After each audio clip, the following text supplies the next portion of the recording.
Hi, my name is George at Reproduction.com. I want to welcome you to one of my next ongoing projects. This is a Simplon pass by John Singer Sargent.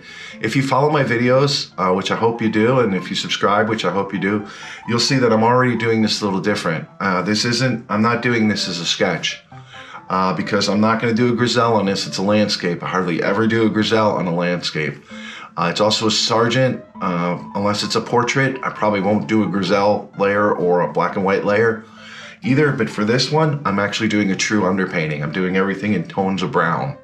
I can do that right now instead of just doing the sketch because I'm working on several different projects at a time right now. Or if you follow my channel, you can see that. So I can allow for this to dry, which is really important. Plus, to really get how he did this, I need to get a really nice underpainting to really understand, because at the same time I'm recreating this in brown and you know, in the lighter browns, I'm going to be looking at how I'm going to be doing the detailing after and how I recreate the brush strokes.